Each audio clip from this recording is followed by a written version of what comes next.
Hi, good morning. Welcome to the McHenry High School Financial Aid, FAFSA, and Scholarships presentation. I can probably give the alternate name, How to Pay for What's Next presentation.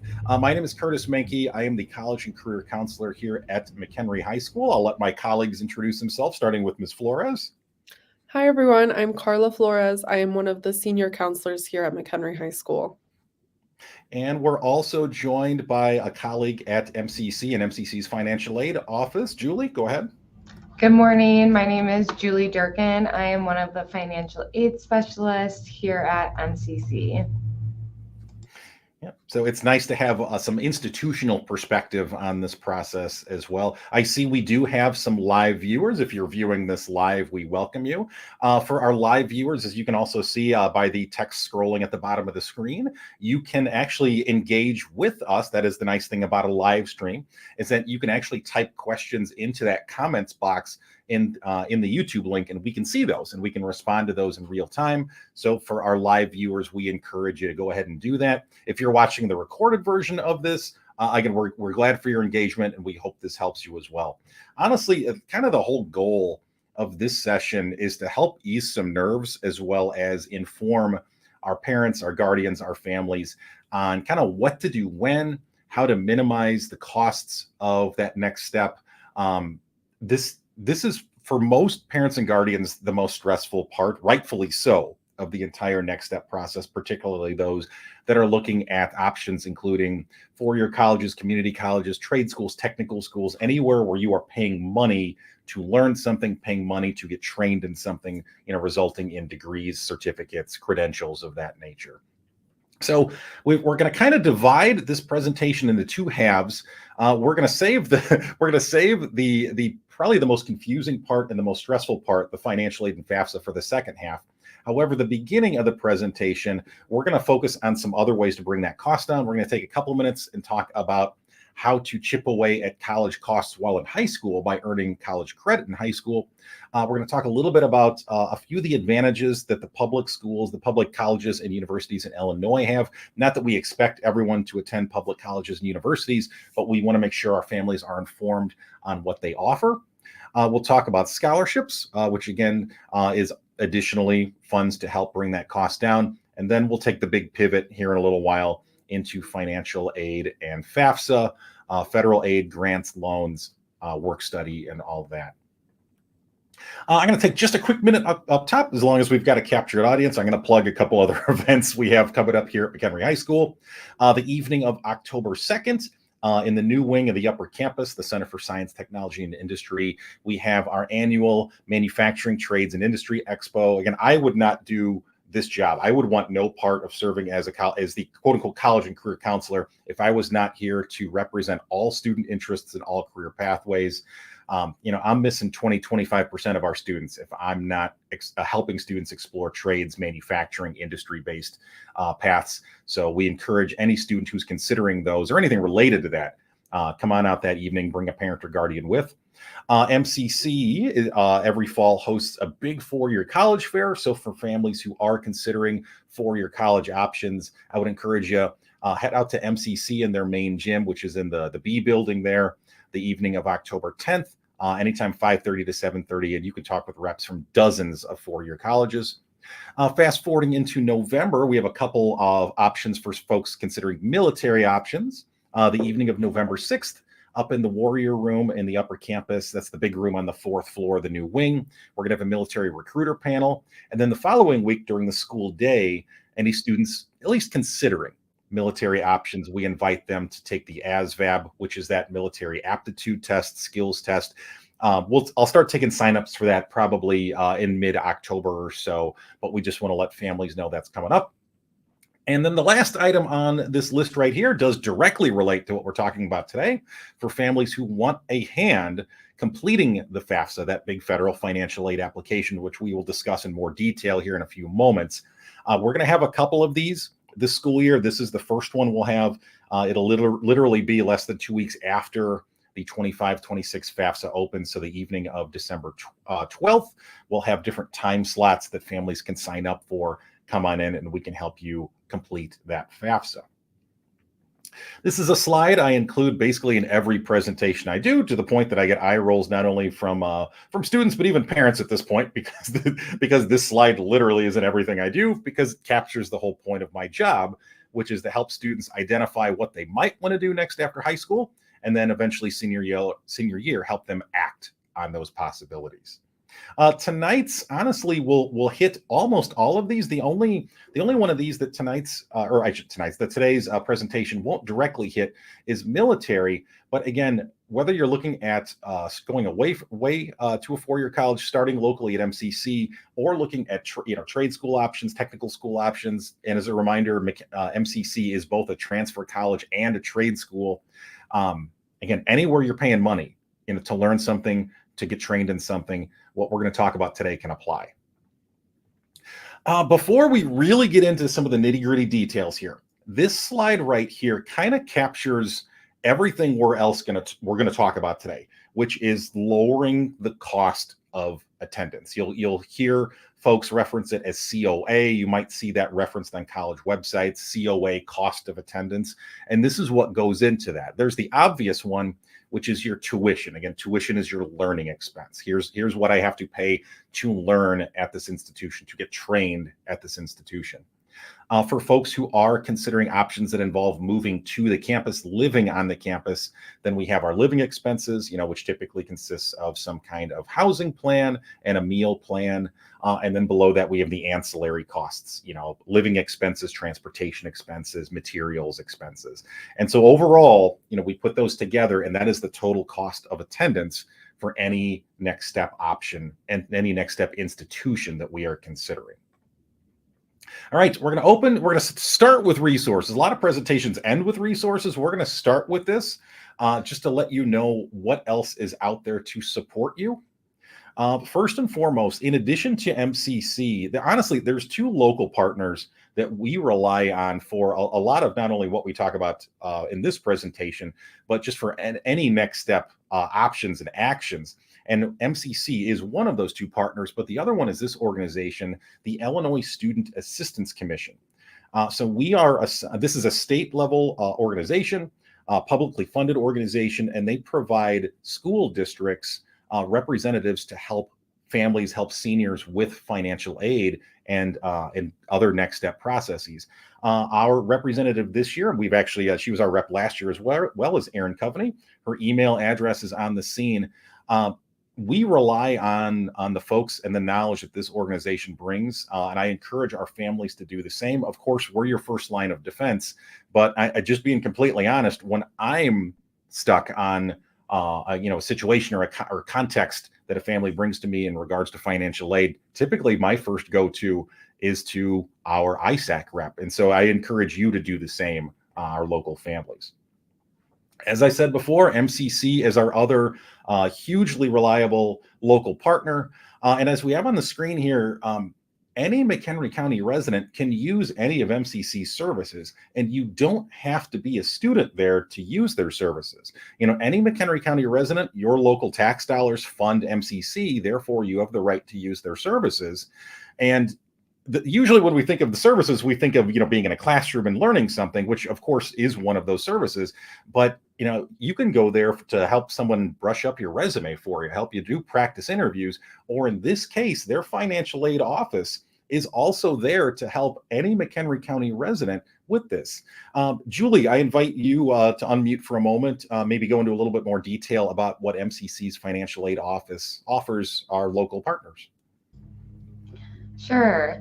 So at MCC, we offer support to the whole community. So like mentioned before, whether you're deciding to come to MCC or decide to go to a different school, we can help you in the financial aid office, filling out that FAFSA, filling out scholarships, all of the above. Anything you can think of in regards to help with financial aid, you can come to us. I'm one of the specialists here, but we have a bunch of other specialists too that are always available to help students. You can call and make an appointment, but it's not required. So if you're just in the area one day and you want to talk to financial aid, come on in and we can support you. Excellent. Thank you so much, Julie. It is, I know I find it comforting to know that we have reliable local partners beyond our walls, in particular with MCC and the Illinois Student Assistance Commission. A couple other things. Every Thursday during AIM in the Upper Campus College and Career Center we kind of think of it as just open career center for any senior with any next step questions, any needs, any wants. So again, if for our viewers, whether you're watching live, whether you're watching the recording, if you're the parent or guardian of a current senior, remind them that Thursdays, you don't need an appointment. You don't need a scheduled meeting. You can just walk in, and some combination of myself, Ms. Flores, Mr. Myers, who's the other class of 2025 counselor, will be available to help seniors with any in the moment needs. Maybe you've got a question about how to, what does this mean on this college application? Or like, hey, how do I find a contact info for the plumbers union? Or, how do I navigate getting started at MCC? Once the FAFSA opens, of course, questions on that topic. So we invite our seniors every Thursday, come onto the Career Center, and we can help you out with those kind of day-to-day questions. Here's some other resources. I'm not going to run through all of them. Studentaid.gov is the website that houses the FAFSA as well as other student aid, federal aid related topics. Again, we have the information there for the Illinois Student Assistance Commission as well, and MCC's Financial Aid Office. For any of you who really like to nerd out about statistics, that second one from the bottom, the return on investment chart, is kind of fun, and you can actually scroll through and see, if I go to this institution 20 years down the road, here's my literal financial return on investment. It's kind of a fun chart for those of us who really like to dig into statistics and numbers. All right, so the next couple of slides, we're going to talk about how to cut off some of that cost while in high school. So again, we'll get to the back end stuff, scholarships and financial aid, in a moment. But what are some actions that our families can take while in high school to reduce some of those costs overall? And earning college credit while in high school is the theme here for the next couple of slides. There's really 3 ways that our students can earn college credit while in high school. I'm going to start with the way that is probably the least known, and that is the Illinois Seal of Biliteracy. A couple years ago, to help promote students becoming bilingual, the state actually attached basically free college credit to this amazing credential. Essentially what it is if by senior year, a student can demonstrate fluency in 2 or more languages, that might actually get them some free college credit.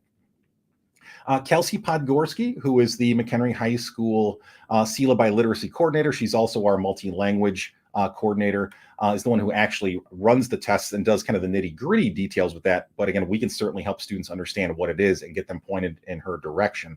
So we strongly encourage students who are bilingual or who are working towards becoming bilingual to consider going for this credential during senior year, because it might actually result in 8 college credits. I will say, for transparency purposes, not all colleges recognize this. For reasons that I'm going to get to in a little more detail here in a moment, when seniors are filling out college applications, for those who are considering going away to a 4-year college, I like to see at least one public Illinois university on students' applications lists. And for several reasons, this is one of them. The public universities in Illinois, as well as the public community colleges, MCC, must give college credit for students who earn the Seal of Biliteracy in high school. So again, consider having at least one, maybe a couple of those public colleges and universities on your application list, especially for our students who are working towards becoming bilingual. Another way that our students can earn college credit, and this is probably historically the most well-known one, is through advanced placement exams.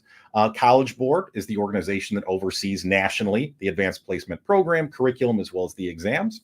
At McHenry High School, we offer 20 advanced placement courses. Again, AP exams they have a very simple scoring scale. It's 1 to 5, with 5 being the best. Again, depending on the college,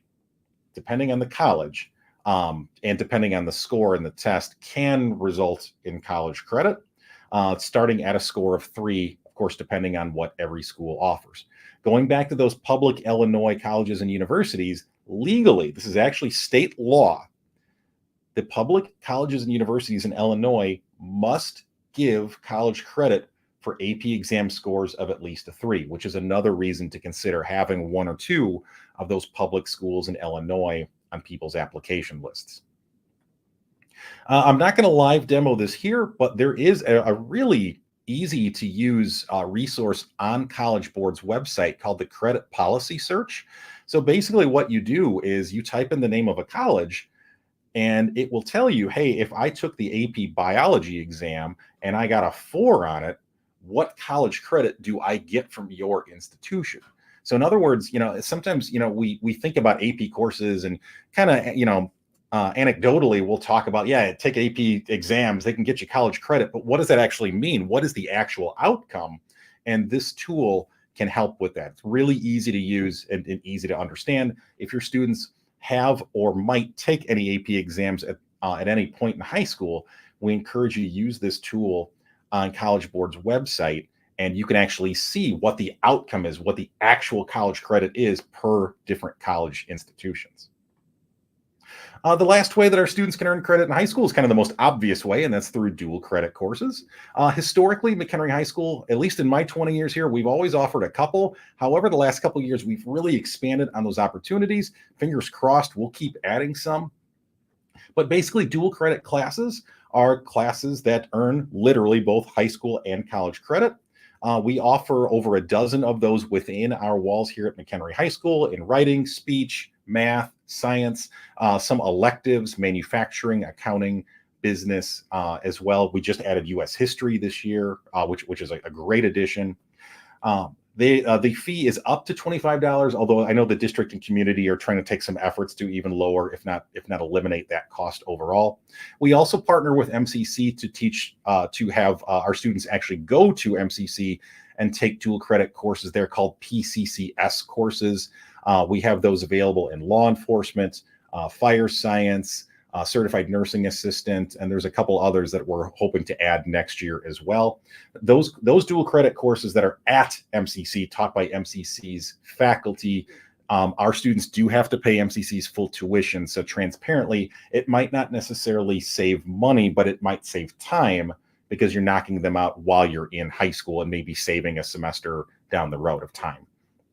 It is MCC's curriculum, and our dual credit classes are transferable to the vast majority of four-year colleges out there, with, again, the public schools in Illinois being the surest bet because MCC is a public school in Illinois, so they are the surest bet to transfer to other public schools in Illinois. So this slide is kind of a summary, especially the second set of bullet points there. On the left side of the screen, again, those are the 12 public four-year universities in Illinois. You went Northern, both Southerns, Eastern, Western, Illinois State, Chicago State, Governor State, the three U of I's, and Illinois State. I believe I got them all there, Ms. Flores. Again, as well as the community colleges, with MCC being our local in-district community college. So again, just to recap, these schools must give college credit for a score of 3 or more on any AP exam. They are also the cleanest for transferring dual credits earned through MCC. And again, they also must give college credit if a student attains the seal of biliteracy. This was kind of referenced a little bit on the previous slide as well. Almost 40% of McHenry High School students meet the definition of low income, whereas they qualify for the free and reduced lunch program. And I bring that up, and I bring that up with all the sensitivity in the world, because I don't want cost or the perception of cost to be a barrier for our students and families when it comes to considering college options. On the screen are the majority of those four-year public universities in Illinois. And what most of these schools do is they have an income threshold. And if the family income is at or below that number, and that number, I actually need to update the screen, is anywhere from the mid 60,000s to I think 103,000 was what I literally just yesterday saw one school has raised that number to. So if a student enters that school and the family's income is at or below whatever that threshold number is, and typically the student has to have at least a 3.0 high school GPA, they might qualify for free tuition at that school. Again, we don't want family finances. We don't want that to be the barrier as to why students perceive that they can't pursue their hopes and dreams. Work with us, and we'll make sure that not only do we work with you and your students sensitively, but we open every door we can, for your family. Briefly said, for families who might not meet that, might be above those income thresholds, the public schools in Wisconsin are pretty comparable in cost to the in-state cost in Illinois. And I mentioned that just because stating the obvious, we're 15 minutes from the Wisconsin border, and we do have a lot of students who go north of the Cheddar Curtain to pursue their next steps beyond high school. Couple last things here before we shift to scholarships.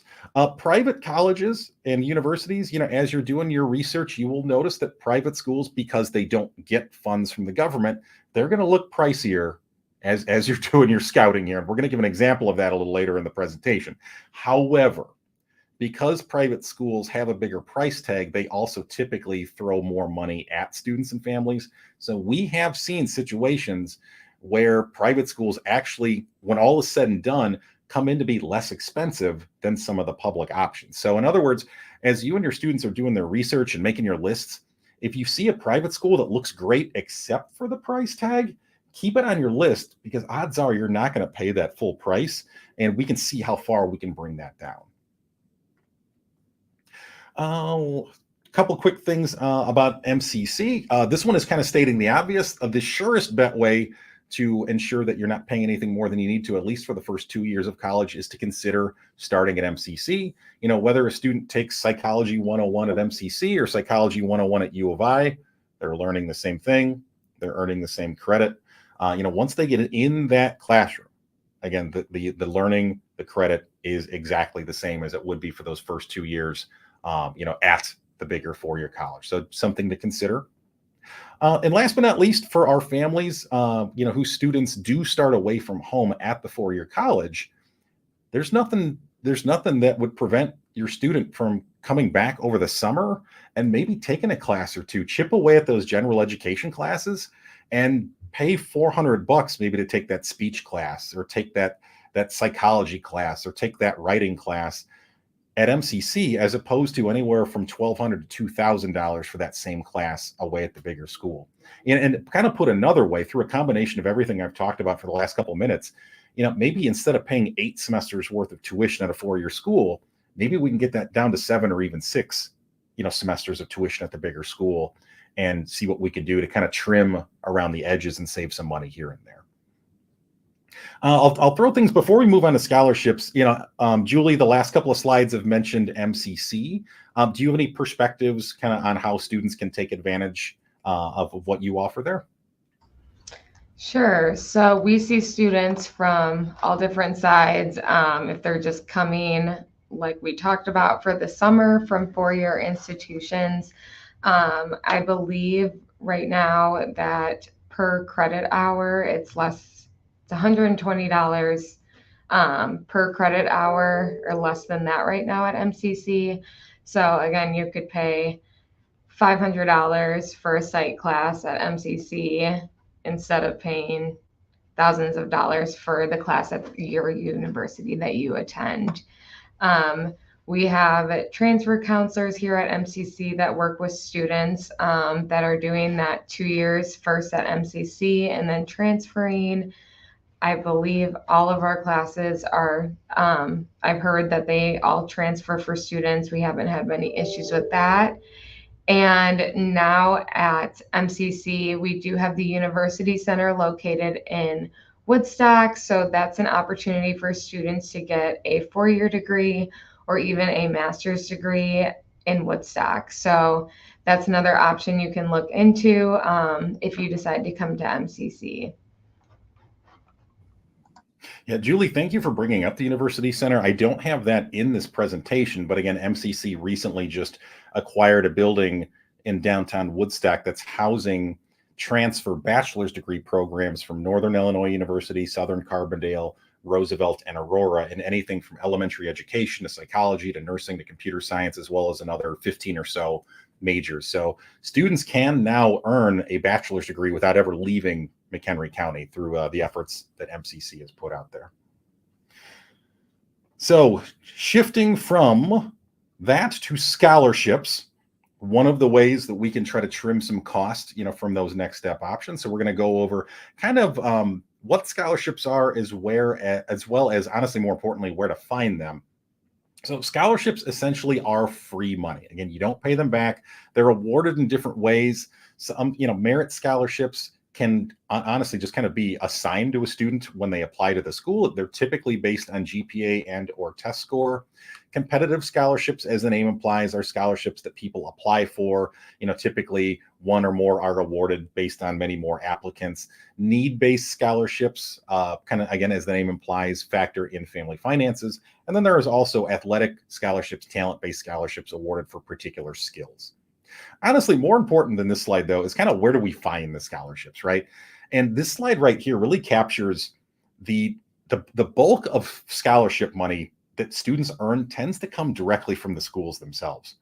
So, as our students are considering where to go, especially senior year, as our students are applying to colleges, I love to see them ask the question, how can I make sure I've applied for all of your scholarships? That's something that I try my best to burn into the cerebrums of our seniors who are considering four-year colleges. Ask that question to every school you apply to. How can I make sure I've applied for all of your scholarships? Because again, that's where most of the money comes from. And college application deadlines, admission deadlines can range all over the place. Some schools use what's called rolling admission, where they just evaluate applications as they come in, and you hear back 2-3 weeks later after you submit the application.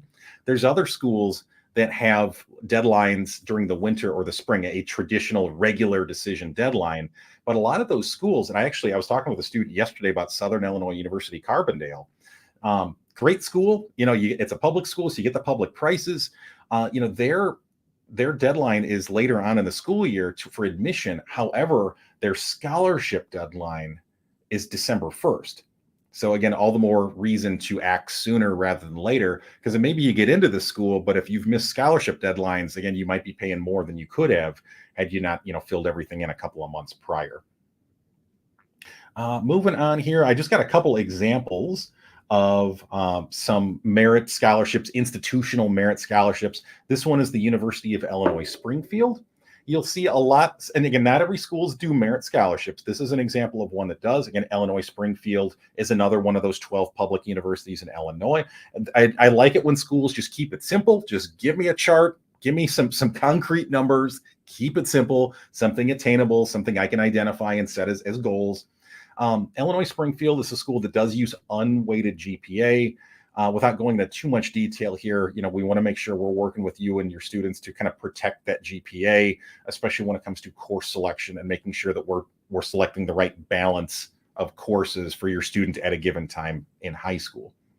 Here's one more example of a merit scholarship system. This is the University of Missouri. This is their non-resident, so in other words, they're out of state merit scholarship schedule. And this one does involve test scores. Again, Missouri is test optional to get into the school, but again, a decent test score performance can help you pay for the school.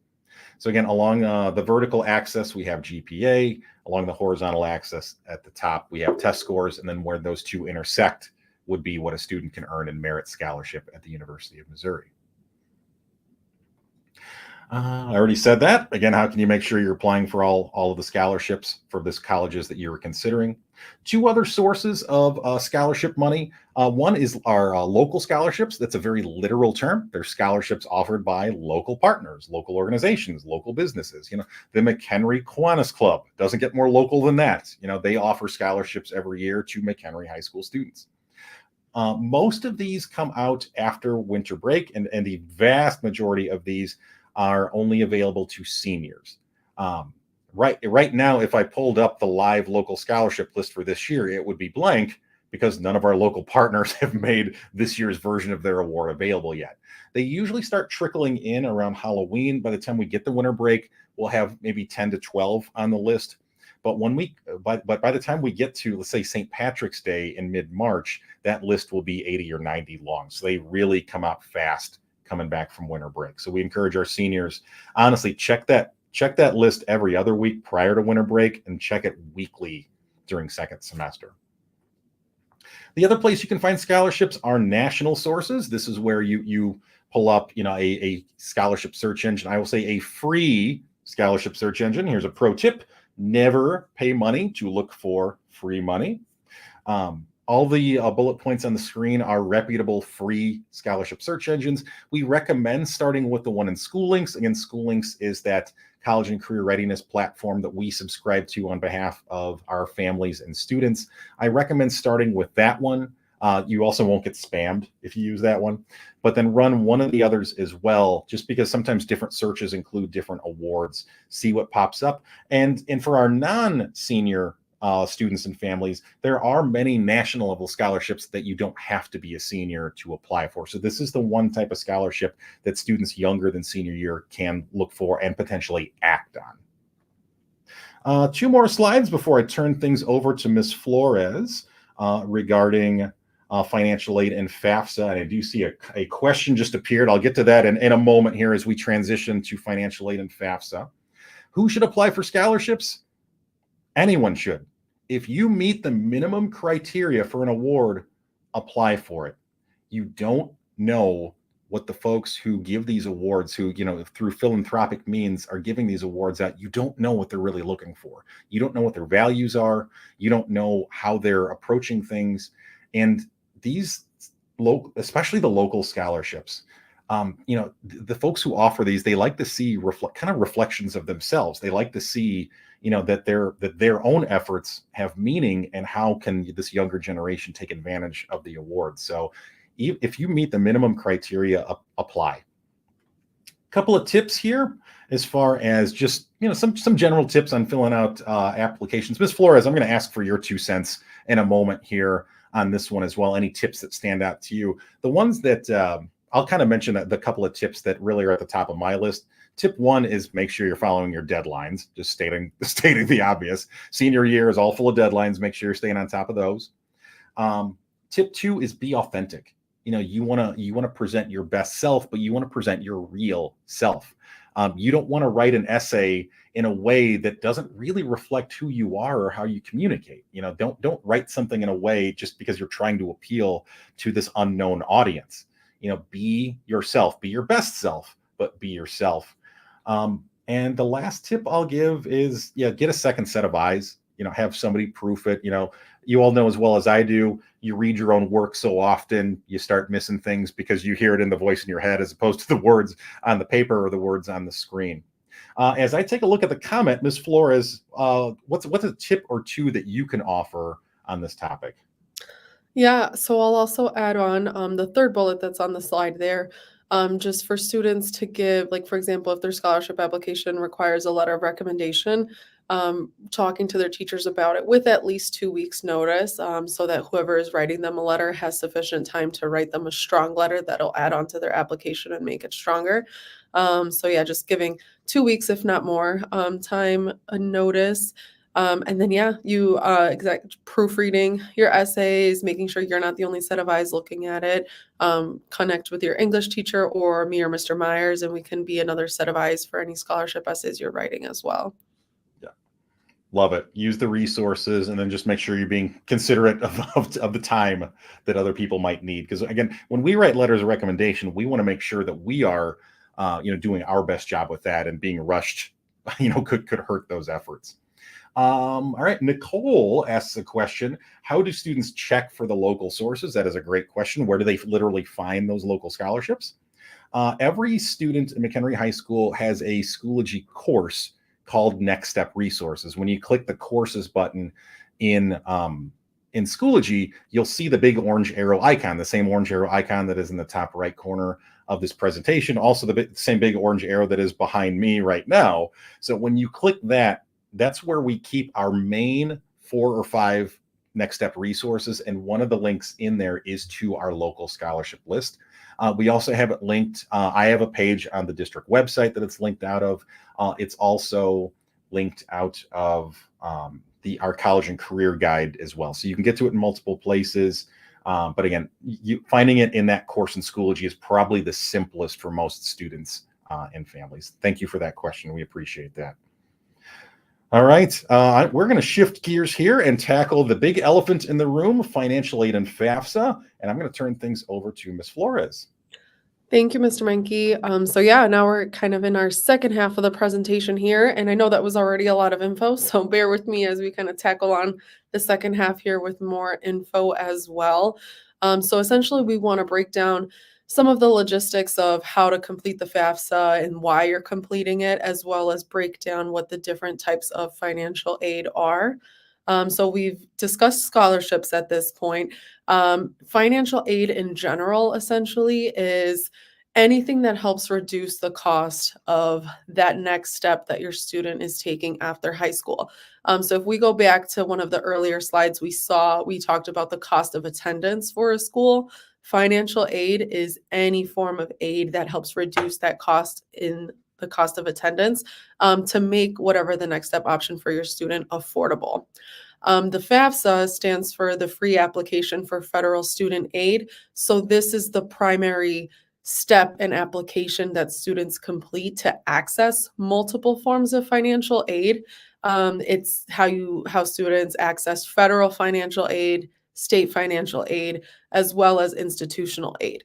Now, if a student is not eligible for the FAFSA or completing the federal application because of their citizenship status, we do have a state financial aid application called the Alternative App that students could still be eligible to receive financial aid from the state of Illinois. And I'll have a slide where I talk a little bit about that as well. But essentially, yeah, that last bullet there is exactly what I just said. So FAFSA, you're tapping into multiple sources of financial aid with this one application. Now, here's the website for FAFSA, so fafsa.gov. Now, typically in a normal school year, the FAFSA opens on October 1st. That's what we usually expect, and we say that intentionally now because the FAFSA is an application that students complete every year that they will be a student in college. So for future years that you're a student, we want to anticipate and have them prepared to do it in October. But obviously, you may already be aware that with the class of 2024, there were delays to the FAFSA becoming available. There were technical difficulties with the website. So we know that the class of 2024 dealt with a series of technical glitches and just delays on their FAFSAs being processed or even completed at times. So I think going off that, the U.S. Department of Education decided to hold off on the launch date for this senior class, or our class of 2025.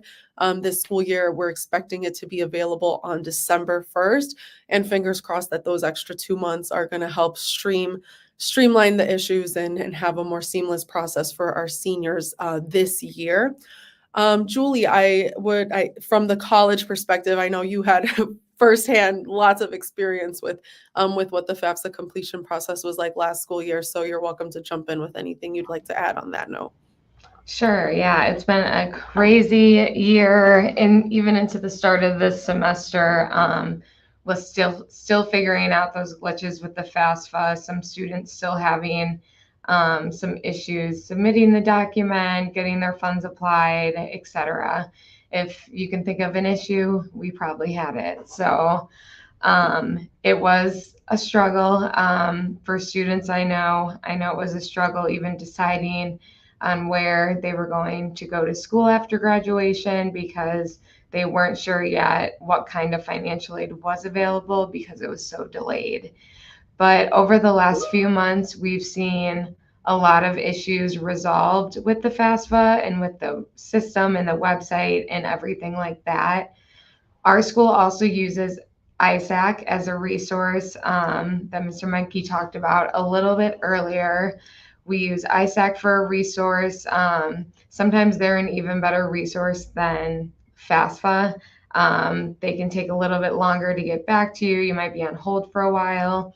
So if you continue to struggle with that issue when you're filling it out for next year, again, ISAC can be a really good resource to use. But we're hoping that it will be available December 1st, fingers crossed, and hoping no issues. We're just gonna say fingers crossed, manifest no issues. So Yeah, so it should be a better year this year, and your students should be ready to go a lot sooner than last year's graduating class. Thanks. Thank you, Julie.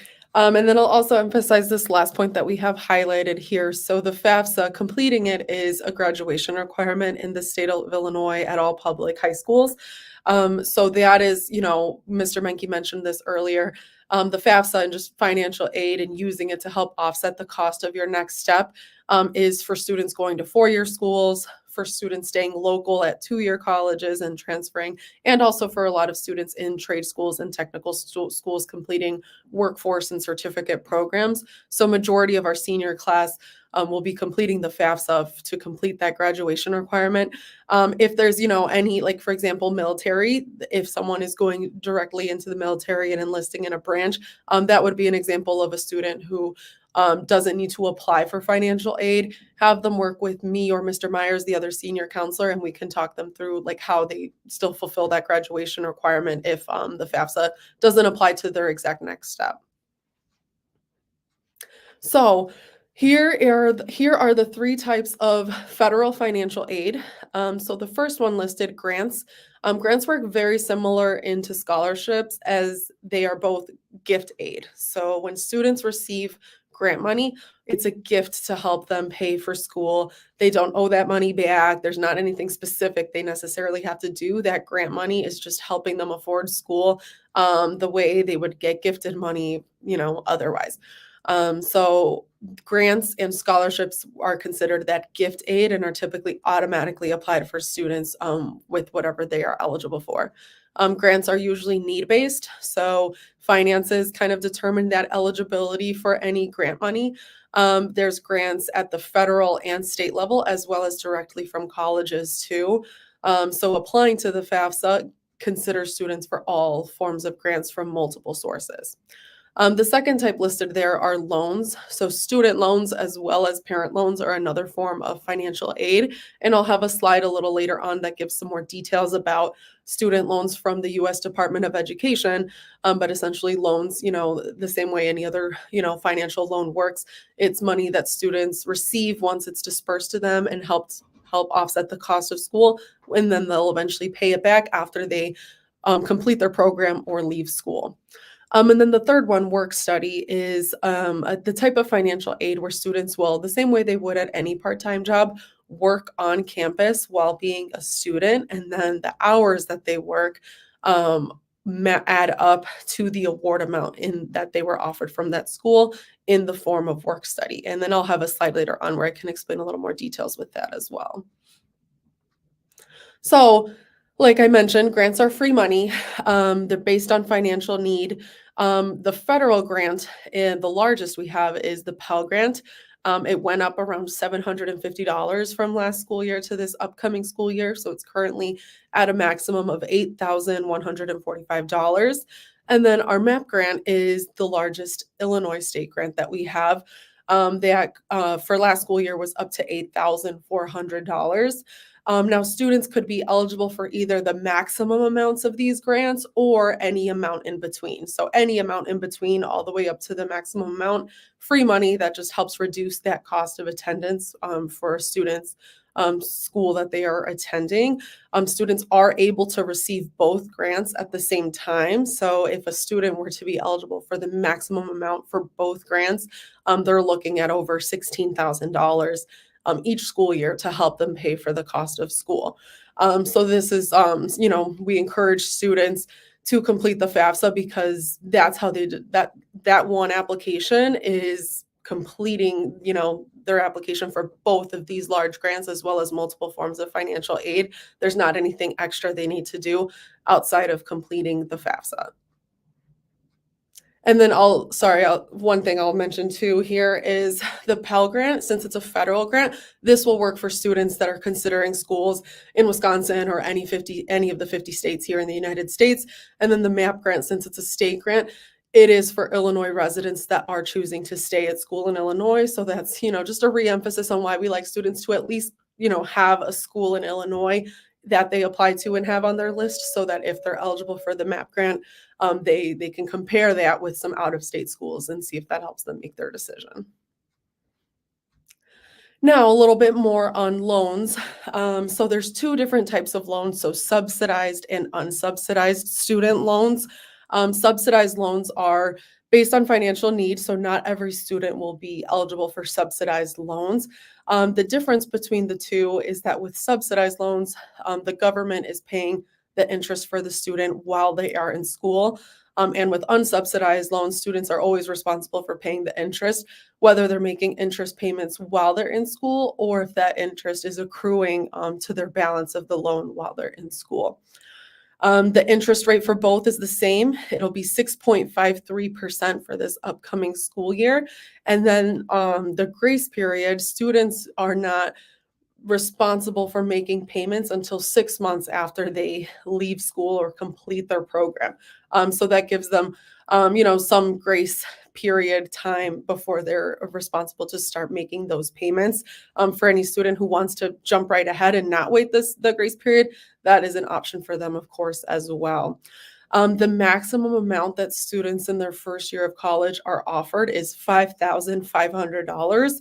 And then, so it'll be that total for all first year students, but up to 3,500 could be subsidized. So for students that see both subsidized and unsubsidized loans, if they say, for example, don't need the full 5,500 in loans, but they would like to take out 2,000, if they're offered both, we recommend using the subsidized loans first, since they will be saving money on that interest with the government taking that on for them. And then plus loans, that's listed on the bottom. So those are parent loans. So that could be another option to help reduce any out-of-pocket costs that students see. That with parents that complete the FAFSA, that's essentially like your application for a plus loan as well. Most schools, like when they prepare the offer letters for students, the plus loan is like an option for an out-of-pocket cost. It's not necessarily something that's just like you will not have a parent plus loan unless you complete the steps and accept it and go through the motions to take out that loan. Obviously with students, we encourage them when they review offer letters, like if a school is attainable to them, but with the parent plus loan involved in reducing the out-of-pocket cost, we always encourage them, like, hey, make sure that's something that parents are willing to take on too. Like if a school seems affordable, but it's like a $15K parent loan a year, that's how the pocket we're not, obviously we want students to understand what those loans mean and make sure that they're taking out a manageable amount, as well as the parent loans too. So now work study, I mentioned that earlier as well. So essentially work study students would get a part-time job on campus, and they, earn that money through working the way they would at any other part-time job, and that helps reduce the cost of attendance. Work study, since it's a form of financial aid, when they fill out future FAFSAs, although it's income, it doesn't count on their FAFSA as income because it's a form of financial aid.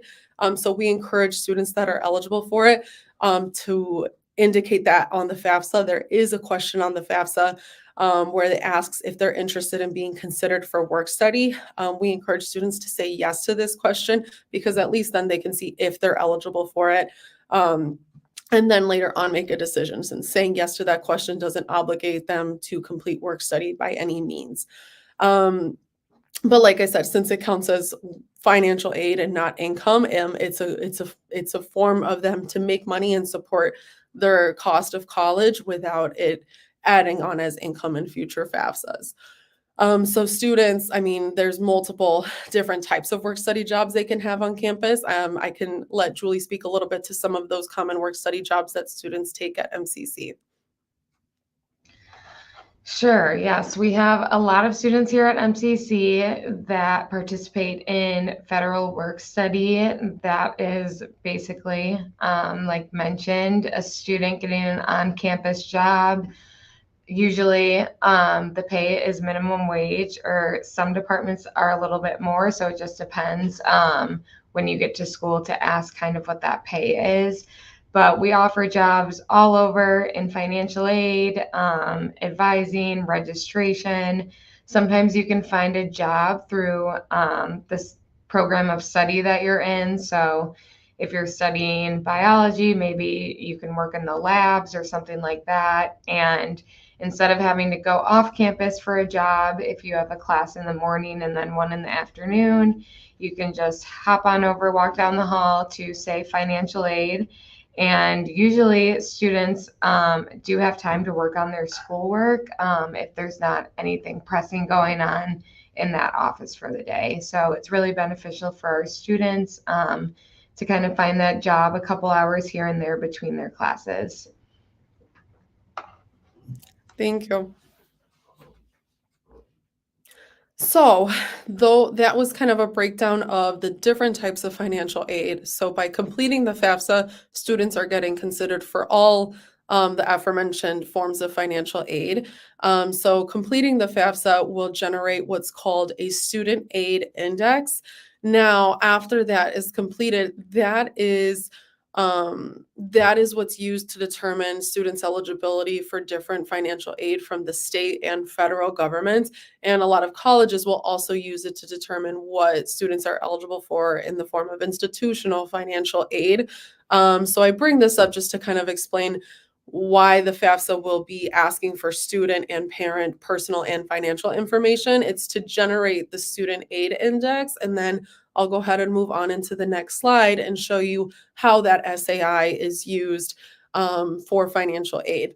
So on the screen, we have 3 examples of colleges. We have MCC, our 2-year community college. We have a 4-year public school and a 4-year private school. So the yellow highlight there in the middle, that's the student aid index in this example. So that stays the same across the board, regardless of which school the student had applied to, because the financial information you provide on the FAFSA is fixed and it stays the same regardless of which school you applied to. The red shows the cost of attendance, so you can compare the cost between a 2-year school, a 4-year public, and a 4-year private. So obviously the larger red amounts in the cost of attendance subtracted from the student aid index demonstrates a higher financial need. So a college's goal when they receive a student's application and the FAFSA is to meet that student's financial need or as close to it in different forms of financial aid so that that student can afford to go to their school.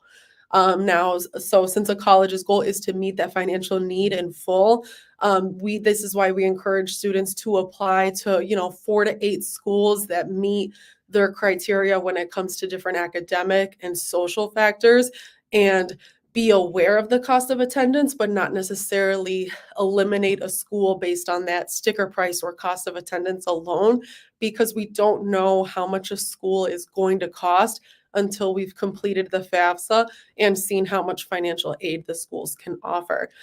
So I know I mentioned this last night in our evening version of this presentation.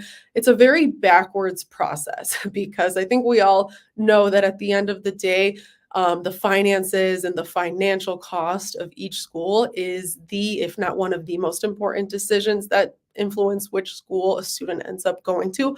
But it's also the last piece of the puzzle. We have to apply first, then we do the FAFSA, and then we wait for our financial aid offers before we actually know the bottom line. How much does the school cost and can I afford to go here? So it is a little bit of, it is a backwards process. So we know what that means for, seniors and your families. Like it's a time, it's waiting, there's patience, all this to say, but, we encourage seniors to still take action, apply to these schools, and then, we will support them in helping get to this space where we can see, okay, how much does each school cost out of pocket? A lot of times MCC and staying local at the community college is the most affordable option. And a lot of times students choose to go there for that reason and start there. But it's also possible that students will see like maybe the most expensive school with the highest cost of attendance.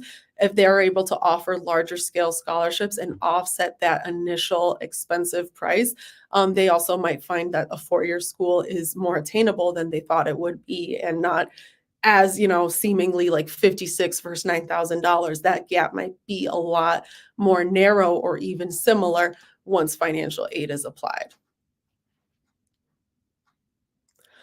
So for our seniors, they are currently in their school year as high school students. So they will be applying for financial aid for the 25-26 school year. So students starting in the fall semester. So this is the school year that won't be available until December 1st. The next slide shows the website again, fafsa.gov.gov, just to emphasize that we have students completing the correct application because the FAFSA is free. We want to make sure they're on the correct and reputable website completing the FAFSA. If students are early grads and graduating in December, the current school year's FAFSA is already available, so that is something students can take action on already too. So again, we have talked about this already, like just what supports do students have as far as completing their FAFSA. Here at the high school, we always offer one, if not two, completion workshops in the evening for students and parents to join us. We have already a tentative date set for December, so we will be sharing that with families as the date gets closer so that you guys, if you prefer to come complete the FAFSA in person with us, the counselors are there. We have Aaron from ISAC also join us. MCC, as Julie mentioned earlier, has, either setting up an appointment or free drop-in supports too. So if it's December and maybe the high school's FAFSA date doesn't work in your calendar, but you'd like to get support, MCC is also available for you to drop in and get FAFSA completion support as well. And then ISAC, the last one I mentioned, we have Aaron with us every Thursday during AIM. So I know our class of 2024 students took full advantage of her being here on a weekly basis. So we hope our class of 2025 does the same and gets support. So we just want to make sure everyone knows that we have a lot of free resources available for students to complete their FAFSA. So here's the information that you will have on file in order to complete the FAFSA. So students, we're at that point in life where it's time to memorize your social security numbers. We have a lot of students who maybe are already there or at least know where to access it. So now it's, one of those kind of adulting steps where you're at the point where it's time to have that social security number memorized. Parents will also be asked to enter their social. Now, if any parent does not have a social, that's okay. That's not a requirement on the FAFSA. All a parent who does not have a social, all that they have to do on the FAFSA when it asks for it is enter all zeros, and then they can proceed with their application. And then I'm going to skip down to where it says federal tax info. So it's going to be the taxes from 2023. So the taxes that were filed earlier this calendar year. And then it'll also be asking for current or up-to-date information on cash, savings, and checkings account, as well as investments. So please, this is when you reach out to counselors, ISAC, or MCC if you have any specific questions when it comes to investments or anything, what's included or what's excluded on the FAFSA. Two of the most common investment questions I get, and we'll mention right here in the presentation, is parents do not have to report the value of the home they live in, and they also don't report the value of any of their retirement accounts. Okay, so those are two common investments that we get questions on. You don't have to report the value of those investments. Now, here at the bottom, after this bulleted list, we reference an FSA ID. So students, every senior will create an FSA ID. This is their login and how they access the FAFSA this year as well as future years they complete the FAFSA. It's also their electronic signature for the application. But a parent will also complete their FSA ID as well. This will be the parent's electronic signature, and it's also how they access the student's invitation to add on the parent info. Now, we've been referencing December 1st as when the 25-26 FAFSA opens, but as far as creating the FSA ID, that is something that both the student and the parent can take action on now. You don't have to wait until December 1st to make the account. That's something that you can take action on now. And we also can't emphasize enough for students to make sure they're using a personal email when they create their FSA ID, because after they graduate, they will no longer have access to their current District 156 email.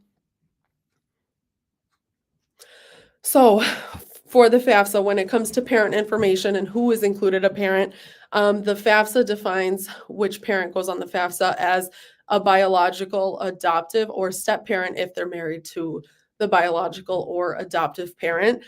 Students are asked to provide parent information until they are 24 years old, even if the student is not living with their parent. There are, as you go through the FAFSA, there will be what's called like a dependency section where it asks a series of questions to determine if students are dependent in providing parent information or independent and not asked to provide parent information. For majority of the students, they will be considered dependent students and asked to provide parent info. But if your student or yourselves have any questions about what would mean being dependent or independent on the FAFSA, just have them connect with us and we can answer that question as well. Ms. Flores, I'm going to jump in for a moment. We have a question that was asked a minute or two ago about just kind of repeating what does have to be reported and what does not have to be reported. Yeah, so as far as investments, I'm guessing. So the FAFSA will ask for taxes from the 2023 year. So there will be a series of tax return related questions. Then it'll ask how much was earned, how much did parents earn working in 2023? And then it'll ask, there will be like some additional questions like child support or just a series of kind of some regular, like, typical questions that it asks about things that might not be reported on taxes. But then at the end, there will be questions about, as of today, how much is in cash, savings, and checkings account, and then a question of, as of today, how much are in investments. So then that specific question about investments is where I mentioned not reporting the value of the home you live in and not reporting the value of retirement accounts. Thank you. And then here, this is just if like some breakdowns of, okay, if both biological or adoptive parents are married to each other, both parents' information is going on the FAFSA. If parents are not married but do live together, both parents will go on the FAFSA. And then the third one here, I think, is the most common question we get with parent information, is if parents are not married, if they are divorced or separated, which parent would go on the FAFSA? So it would be whichever parent provided most of the financial support in the last 12 months. That will be the parent that goes on the FAFSA. And then if that parent is remarried, then the spouse of that parent will also go on the FAFSA.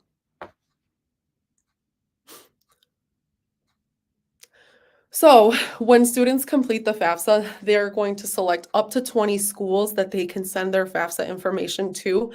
It does not matter what happens first, a completed college application or a completed FAFSA. Students can add schools that they haven't officially applied to yet or that they're not certain that they're going to apply to. We encourage them to add any school that they think that they might apply to, as well as, of course, the ones they already applied to. So after the FAFSA is completed, they will get a student aid report that summarizes their information, gives them an estimate of federal financial aid that they think that just the estimate based on the information provided. But then all the schools are also going to get a similar, like an institution aid report similar to that student aid report. And then that's what they use to start preparing their financial aid offers based on what they are eligible for. So those financial aid offers, most students will get them electronically now by accessing those university emails and logging into their portal. So we understand, obviously, if a student has multiple schools on their radar, that'll be lots of emails and lots of portals for them to keep track of. Now, the financial aid offers, February, March, April, or I'd say the most, February is kind of on that early side. But schools will be preparing those financial aid offers for students and making it available to them in order for them to know, okay, here's the cost for our school. So it breaks down when you see those financial aid offers, what's the type of financial aid being included? Is it in the form of lots of grants and scholarships, or is it a manageable amount of student loans, if any? A lot of times schools will automatically apply their gift aid for students, but then show them any like loans or work study as an optional thing to include if they would like to use that to help with the out-of-pocket cost. School students, typically May 1st is the deadline for accepting or declining at a school. I kind of did a little quote mark there because it's not necessarily a hard deadline these days, especially with everything going on with the FAFSA last year. It really, it's when we encourage students to make a decision by, just so that when it comes to registering for classes, completing the housing process, or any of those other pending processes that come after the FAFSA.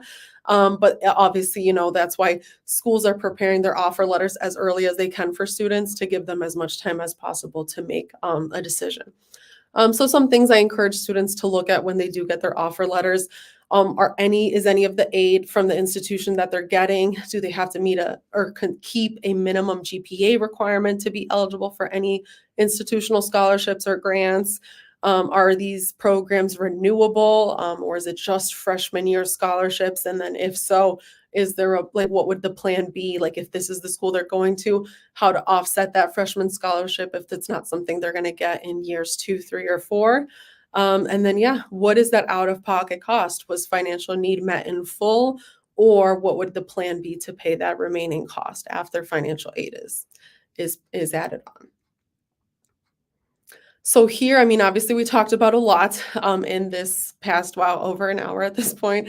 So the FAFSA, again, it's something that you complete every year that aid is provided, or that the student is attending college and requesting financial aid. That top one on the top on the left, completing the FAFSA is the first step. Verification is something we didn't mention earlier, but essentially it's just if the school asks for any additional documentation to verify something that was provided on the FAFSA. It doesn't mean necessarily that there was a mistake or something's incorrect on the FAFSA. Some schools need to complete this for accuracy purposes as well, and that's just a step that the financial aid office has to complete. So if your student's selected for verification, have them work with us if they're not sure of what that means or what to do. I helped a student do that the other day with MCC. All she had to do was update her driver's license on the portal, and then she was all good to go. Then the financial aid offers, like I mentioned, that's what will come after college application and after FAFSA. That's what schools will prepare. Then responding to colleges, let the school you're attending confirm your seat, but then also we recommend letting the schools that you're not attending, letting them know that your decision is no, so they can open that seat to other students and other financial aid that would then become available to those students. And then proceeding on with any next steps, so orientations, registering for classes, housing deposits. I think the main thing from this slide is just encouraging students to stay on top of their emails and keeping up with communications so that they follow, this process in a timely manner and have the most seamless experience they can have as they transition into their next step. So then the financial aid estimator, this is also something you can take action on now. It's not completing an application, but it does ask you some similar questions in case you'd like to get an idea of estimates of financial aid that you might be eligible for. And then I'll also add on that every college has a net price calculator on their website where it'll estimate financial aid the same way that this website does, but since it's directly through that school's website, it'll also be able to ask some information that could give you estimates on merit scholarships that they could be eligible for from that school. So that's something I would recommend for students who kind of in that waiting game for December when the FAFSA opens, but want to start getting some ideas and estimates of what they might see. And then the alternative application is the one I mentioned earlier as well for students that are ineligible to complete the FAFSA. This also fulfills the state graduation requirement and will be open on December 1st as well. Very similar, so the same exact supports that students have for the FAFSA, students completing the alternative application has counselors at the high school, MCC, and ISAC for support as well. All right, I'm going to jump back in here. Ms. Flores, that was amazing as always, doing what we can to break down a very complicated, very stressful topic into hopefully a more simpler understanding as well as simple action steps moving forward. I'm gonna bring Julie back up one more time here in a moment, just to kind of get any other institutional perspectives and tips, from the college side of things for our families and students. I will remind our live viewers that if you do have any lingering questions, if there was something we were not clear about, you're welcome to enter that into the comment section right there in YouTube, and we can see and respond to that to you in real time. So as you giving our live viewers a chance to collect their thoughts and ask any other questions, Julie, from the institutional perspective, what are some a tip or two or a recommendation or two that you can offer? Sure. So we are in a waiting game right now, waiting for that FAFSA to come out. So it kind of feels like you should be doing something, but you can't yet. So that's okay. What you can start working on is scholarships, as mentioned. If you have a student that's graduating early in December and they decide that they want to start in spring or summer at MCC, we have the FAFSA available now for the year 24-25, so that can be created and submitted after you create a student and parent FSA ID and password. Also, if you have a student who is thinking about attending in the spring, even if you're not sure yet, MCC scholarship applications are open right now for the spring semester on our website. So if you go to mchenry.edu and find that financial aid page, we have a whole section for scholarships, and you can go ahead and submit an application for those spring scholarships. You do need to be an admitted student, and applications, we have rolling applications, so you can go ahead and apply now. Applications are also open for next fall, so if you want to knock that out too right now. But scholarships for spring, I do want to mention, close on October 8th. So that is coming up. So if you want to go ahead and get that application maybe in this weekend, and then the turnaround time is pretty quick. You'll get sent your MCC email and password, and then you'll be able to access all of that information. But for right now, yeah, look for those local scholarships, philanthropies, companies, all of that stuff is great. And then checking out your school scholarships as well to see what deadlines they might have. But anytime you have questions throughout the process, feel free to contact us, contact me.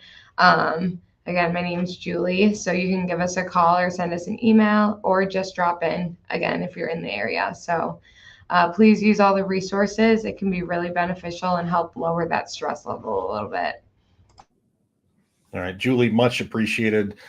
Just one other quick note. I tip my cap to MCC in that they keep it simple for students, and that they funnel all of their scholarships into one application. So you fill out the one application and it applies for over 100 awards at a time.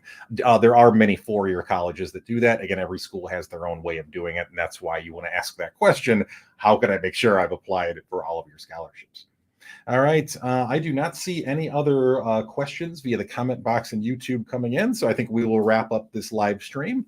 On behalf of my colleagues, Mrs. Flores and Julie Durkin over at MCC, our live viewers, thank you for watching live. If you're watching the recorded version of this, we are excited and thrilled to have your engagement as well. On behalf of McHenry County College and McHenry High School, have a great rest of your day, folks. We hope this helps. And as always, what are you looking forward to?